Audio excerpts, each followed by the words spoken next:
Hello guys, welcome back to my YouTube channel set time bound goal. This is your Sandeep भैया। और आज हम बात करेंगे स्पॉट काउंसलिंग के बारे में। इंटरनल स्लाइडिंग के बारे में मैंने बताया, हालांकि लगभग सारे लोगों ने उल्टी सीधी इन्फॉर्मेशन दी थी। मुझसे भी मिस्टेक हुआ था, बट मैंने उसे क्लियर किया। आई थिंक अब आप लोग को क्लियर होगा कि सिर्फ और सिर्फ इंटरनल स्लाइडिंग में कौन पार्टिसिपेट कर सकता है। गवर्नमेंट या गवर्नमेंट एडेड कॉलेज जो कि एकेटीयू से अफिलेटेड है। बाकी यूनिवर्सिटीज़ भी पार्टिसिपेट नहीं करेंगी और ना ही प्राइवेट कॉलेज पार्टिसिपेट करेंगे। आज हम बात करते हैं स्पेशल राउंड में कौन पार्टिसिपेट कर सकता है। अगर अभी भी आपको कोई सीट मिल गया है और आप इस स्पेशल राउंड में पार्टिसिपेट करने की तमन्ना रखते हैं, तो आपके लिए क्या प्रोसेस हो सकता है कि क्या आप इस सीट को कैंसिल करवा के स्पेशल राउंड में पार्टिसिपेट कर सकते हैं। तो इस पे भी हम लोग डिटेल में डिस्कशन कर लेंगे। तो आपसे रिक्वेस्ट है कि इस वीडियो को लास्ट तक देखिए। सबसे ज़्यादा एथेंटिक इन्फॉर्मेशन आप लोग प्रोवाइड करने की कोशिश करते हैं, और हमारी कोशिश यही होती है कि आपको हमेशा एथेंटिक डेटा ही मिले। तो चलिए भाई शुरू करते हैं। आपको ये बताते हैं कि स्पॉट में कौन पार्टिसिपेट कर सकता है, कौन एलिजिबल है। और स्पॉट में हमेशा, आप यकीन नहीं मानेंगे, हमेशा बहुत बढ़िया अच्छा खासा कटअप जाता है। मैं कटअप पे एक डिटेल अलग से वीडियो बनाऊंगा, बट अभी मैं ये बताता हूँ कि स्पॉट के लिए पार्टिसिपेट कौन कर सकता है। तो देखिए, एकेटीयू का जो स्पॉट है, बहुत सारे स्पॉट्स हो रहे हैं, मैंने इन पे डिटेल वीडियो बना रखी है। और अभी एकेटीयू के स्पॉट के बारे में बात करते हैं, कौन कौन एलिजिबल नहीं है। तो ध्यान रखो, जो उन लोगों को कॉलेज मिल गया है और वो लोग दो candidate with a free seat after fifth round, जो लोग फिफ्थ राउंड के बाद सीट फीस कर चुके हैं, वो लोग एलिजिबल नहीं है। हालांकि अभी फोर्थ राउंड ही हुआ है, पर अभी मैं बताता हूँ। All the candidate who has been allotted a seat and paid confirmational fees but does not withdraw in second या थर्ड राउंड, वो सारे लोग एलिजिबल नहीं है। मतलब अगर मान लीजिए आपको अब तक कोई सीट मिल गई है और आपने उसके लिए 20 के पे कर दिया है, और अगर आपने उसको दूसरे या तीसरे में विड्रॉ नहीं किया था, तो आप एलिजिबल नहीं है।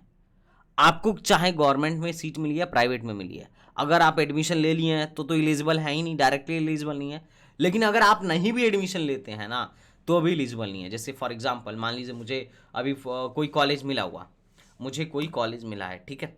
सपोज दैट मुझे कोई कॉलेज मिला है, मैंने तीसरे राउंड में उसके लिए 20,000 पे किया था। अब चौथे राउंड में मैं उससे संतुष्ट नहीं हूँ, मैं चाहता हूँ कि इस कॉलेज में मैं एडमिशन ही ना लूँ, वहाँ जाऊँ ही ना और स्पॉट में बैठ जाऊँ। तो क्या स्पॉट में बैठने दिया जाएगा? तो आपको बैठने नहीं दिया जाएगा। ये बात साफ है, क्लियर है। या फिर मान लीजिए आपका तबीयत खराब हो गया और आप फाइनल सबमिशन नहीं कर पाए, या आप पूरा फीस पेड करने के योग्य नहीं थे, 1 लाख 1.5 लाख फीस अगर आपके कॉलेज में लग रहा था और आप एडमिशन नहीं ले पाए, और किसी कदर बस आपका अगर एडमिशन कैंसिल हो जाता है, तो आप स्पॉट में बैठने के लिए एलिजिबल नहीं है। एलिजिबिलिटी तभी ही होगी जब आपने विड्रॉ किया हो। अगर आपने विड्रॉ नहीं किया है तो आर नॉट एलिजिबल। हाँ, अगर आपने 20,000 पे ही नहीं किया है तो अलग बात है, ठीक है। लेकिन अगर आपने 20,000 पे किया है और विड्रॉ अब तक नहीं किया है, तो यू आर नॉट एलिजिबल। इनके अकॉर्डिंग कौन कौन एलिजिबल है? तो जिनको अब तक कॉलेज नहीं मिला है वो लोग एलिजिबल हैं, और जिन लोगों ने विड्रॉ कर लिया था वो लोग एलिजिबल हैं। ठीक, तो ये स्पॉट की बात हो गई। अब स्पॉट की एलिजिबिलिटी क्राइटेरिया यही है, कोई भी बैठ सकता है, other state home state doesn't matter. Spot में सिर्फ और सिर्फ government college and government universities he participate करेंगी। इस बात का आपको ध्यान रखना है, स्पॉट में सिर्फ और सिर्फ गवर्नमेंट कॉलेज और गवर्नमेंट यूनिवर्सिटीज़। अब यूनिवर्सिटी में थोड़ा डाउट है, ध्यान सुनो। गवर्नमेंट कॉलेज, अब गवर्नमेंट कॉलेज में एक तो जो एकेटीयू के खुद के कॉलेज हैं, एकेटीयू से एफिलिएशन है, ये तो 100% पार्टिसिपेट करेंगे। और यूनिवर्सिटी में, यूनिवर्सिटी पे कोई दबाव नहीं है। जो यूनिवर्सिटी पार्टिसिपेट करना चाहेगी वो करेगी, और जो नहीं करना चाहेगी उस पर कोई दबाव नहीं, वो नहीं भी कर सकती है, ठीक है। तो ये के ट्यूब है। हालांकि कुछ Lucknow university, Bundelkhand university, Raman Manohar Lohia university, इन लोगों ने अपना अलग से भी फॉर्म निकाल रखा है कि वो लोग स्पॉट कराएंगी, ठीक है, सीटें वैकेंट होने के बाद से। तो ये आपकी चॉइस है। हालांकि के यूनिवर्सिटी पे कोई दबाव नहीं बना सकता, ये लोग अपने मन से पार्टिसिपेट करती हैं। जैसे कि पिछली बार CAJ में पार्टिसिपेट कर रहा था, इस बार उसका मन हट गया, उसने पार्टिसिपेट करने से मना कर दिया, वो अपना खुद का काउंसलिंग कराया है, ठीक है। तो ये कोई भी यूनिवर्सिटी कभी भी जा सकती है AKTU से। These universities are not affiliated to AKTU। इनका खुद का गवर्निंग बॉडी है, अपने डिसीजंस खुद लेते हैं। तो आई थिंक आपको मामला समझ में आ रहा होगा। अब मामला ये है कि स्पॉट राउंड में जाने का फ़ायदा क्या है। तो देखो, जो लोग अब स्पॉट का वेट कर रहे थे, पहली बात, जितनी CS और IT की सीटें वैकेंट रहती हैं वो सब इंटरनल स्लाइडिंग में फिल हो जाती हैं। तो स्पॉट में जितने भी अच्छे कॉलेज हैं उनमें कोर ब्रांचेस बसती हैं, खासकर इलेक्ट्रिकल, मैकेनिकल, सिविल और केमिकल एंड अदर ब्रांचेज। अगर आपको इनमें इंटरेस्ट है तो आप बिल्कुल जाइए, आराम से एडमिशन होता है, 4-5 रैंक तक एडमिशन होता है। आप यकीन नहीं मानेंगे, IIT, KNIT, BIT काफ़ी हाई रैंक तक एडमिशन देते हैं, काफ़ी हाई रैंक तक लास्ट ईयर एडमिशन दिए थे। इसके अलावा जितनी RECs हैं सब पार्टिसिपेट करेंगी।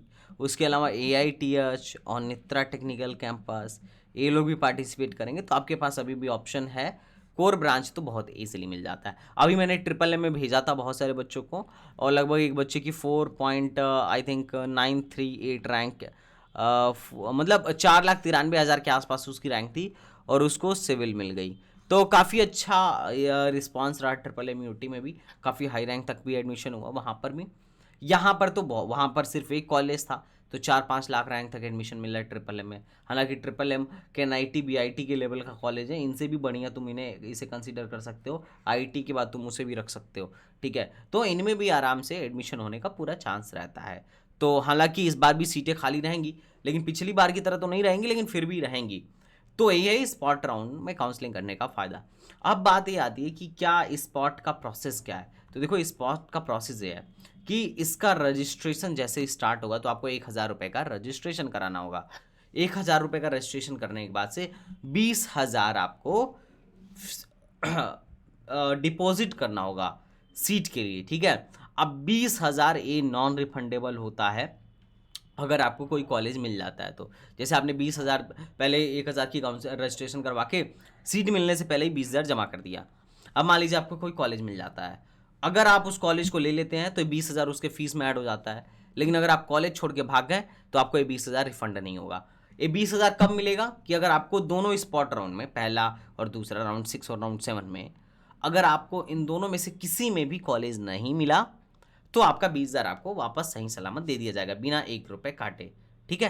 पर अगर आपको कोई सीट ऑफर होता है तो आप उसे क्लेम नहीं, रिफंड के लिए क्लेम नहीं कर सकते हो। लेकिन एक बात ये भी है कि स्पॉट में अगर हम सिर्फ वही सीट्स भरें जो हमको चाहिए तो फिर हम रिफंड की क्लेम करना भी नहीं चाहेंगे अगर हमें कोई सीट ऑफर हुआ तो स्पॉट में हमेशा समझदारी के साथ, सूझबूझ के साथ चॉइस फिलिंग करनी चाहिए। आप जो चॉइस फिलिंग करोगे उसी में से कोई एक कॉलेज दिया जाएगा। अगर आपकी चॉइस फिलिंग परफेक्ट है तो डेफिनेटली बहुत हद तक चांस बढ़ जाता है कि आपको एक बढ़िया कॉलेज मिल जाए। इसीलिए हम लोग एक प्लान भी लेके आए हैं स्पॉट राउंड के लिए 999 में, जिसमें आपका पैसा भी बचेगा, 20,000 खोने का डर भी कम रहेगा, ठीक है, और साथ में साथ आपको कॉलेज मिलने की प्रोबेबिलिटी भी बढ़ जाएगी।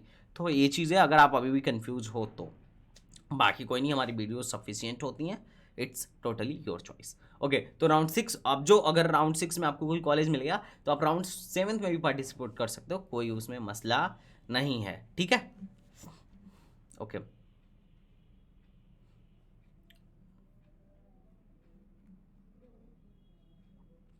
तो आपको जैसे ही कॉलेज मिलेगा, आपको जैसे देखो स्पॉट राउंड में सारी की सारी सीट्स जो होती हैं ओपन कैटेगरी की होती हैं, कोई रिजर्वेशन नहीं होता है। तो ये और 20,000 पहले ही देना पड़ता है, तो बहुत सूझबूझ के साथ आप स्पॉट में बैठिएगा। अब कौन से कॉलेज के लिए कितनी कट ऑफ जाती है स्पॉट की, मैं इस पर एक डिटेल वीडियो बनाने की पूरी कोशिश करूँगा। जैसे ही मुझे टाइम मिलेगा I will make a detail video for it. तो चलिए मिलते हैं नेक्स्ट वीडियो में। I think this video is much helpful for you. Private spot में पार्टिसिपेट नहीं करते हैं, मैंने जितने कॉलेज के नाम बताएं सिर्फ वही पार्टिसिपेट करते हैं, तो इस बात को भी आप ध्यान में रखिएगा। आप चाहें होम स्टेट के हो या अदर स्टेट को, यू कैन फिल दिस। तो चलिए मिलते हैं नेक्स्ट वीडियो में, तब तक के लिए बाय बाय, टाटा एंड जय हिंद।